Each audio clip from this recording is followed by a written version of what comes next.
सोचिए एक ऐसा शतरंज का खेल जहां एक तरफ हों अमेरिका और इजराइल जैसी महाशक्तियां और दूसरी तरफ दशकों से प्रतिबंध झेल रहा ईरान। जब ईरान के सबसे बड़े नेताओं को खत्म कर दिया गया तो सबको लगा बस खेल खत्म, शाह और मात। लेकिन ईरान ने जो अगला कदम उठाया उसने सबको हैरान कर दिया।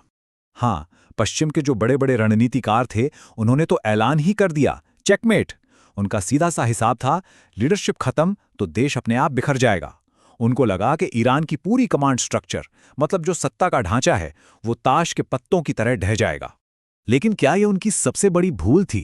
क्या उन्होंने ईरान की मिसाइलों और ड्रोन्स को तो गिना, पर एक घायल देश के जज्बे को, उसके पलटवार करने की ताकत को कम आंक लिया? क्या उन्होंने इस बात को नजरअंदाज कर दिया कि एक घायल शेर और भी खतरनाक होता है? तो चलिए कहानी को शुरू से समझते हैं। देखते हैं कि ये सब शुरू कैसे हुआ, उस एक हमले से जिसे सब आखिरी बार मान रहे थे। देखिए, दशकों से लगे बैन की वजह से ईरान की अर्थव्यवस्था तो पहले से ही लड़खड़ा रही थी, और फिर 28 फरवरी 2026 को ऑपरेशन एपिक फ्यूरी ने ईरान के दिल पर, मतलब सीधे उसकी लीडरशिप पर हमला किया। सोचिए, सुप्रीम लीडर खामेनेई और उनके टॉप कमांडर्स सब एक साथ मारे गए।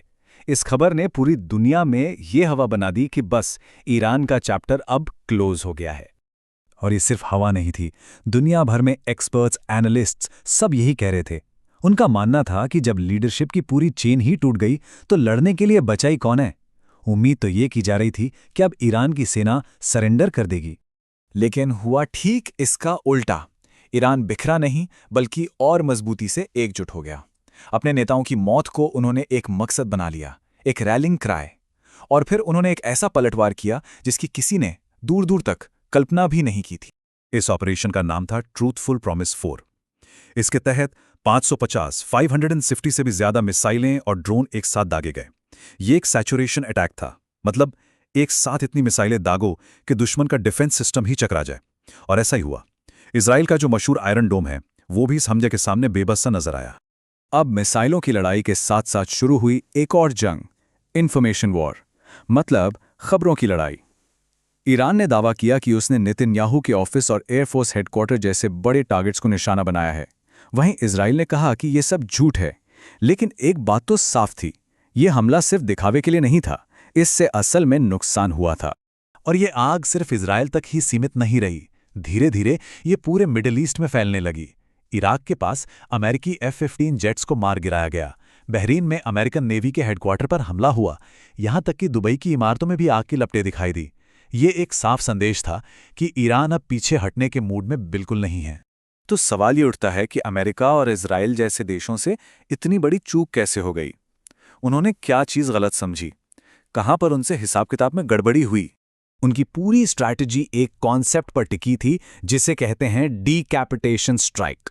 इसका सीधा सा मतलब है, सिर काट दो, धड़ अपने आप गिर जाएगा। मतलब लीडरशिप को खत्म कर दो और पूरा देश, पूरी व्यवस्था अपने आप ढह जाएगी। उन्हें लगा था कि ईरान के टॉप लीडर्स के बिना देश बिल्कुल लाचार हो जाएगा। लेकिन वो 3 बहुत जरूरी बातें भूल गए। पहली बात, ईरान का नेटवर्क सेंट्रलाइज्ड नहीं है, मतलब कोई एक हेडक्वार्टर नहीं है।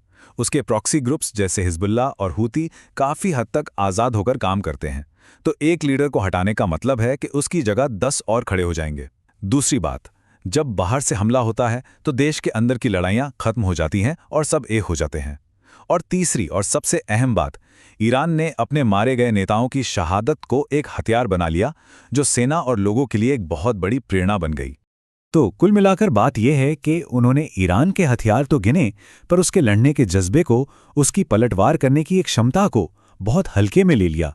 वो सोच रहे थे कि ये एक सर्जिकल स्ट्राइक होगी, लेकिन असल में उन्होंने एक ऐसे मधुमक्खी के छट्टे में हाथ डाल दिया था जहां कोई एक रानी मक्खी नहीं, बल्कि हर मधुमक्खी लड़ने को तैयार बैठी थी। और इस एक गलतफहमी का नतीजा अब पूरा इलाका, बल्कि पूरी दुनिया भुगत रही है। अब ईरान अपना सबसे बड़ा पत्ता चल रहा है, और वो है इकोनॉमिक वॉरफेयर, यानी आर्थिक जंग। स्ट्रेट ऑफ हॉर्मुज, ये वो रास्ता है जहां से दुनिया का बहुत सारा तेल गुजरता है।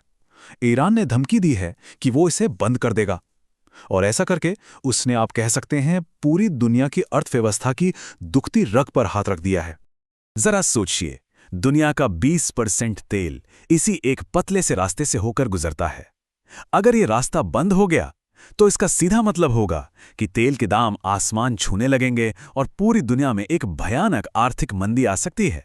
तो अब अमेरिका और इजराइल एक ऐसी दलदल में फंस गए हैं जहां से निकलना मुश्किल है।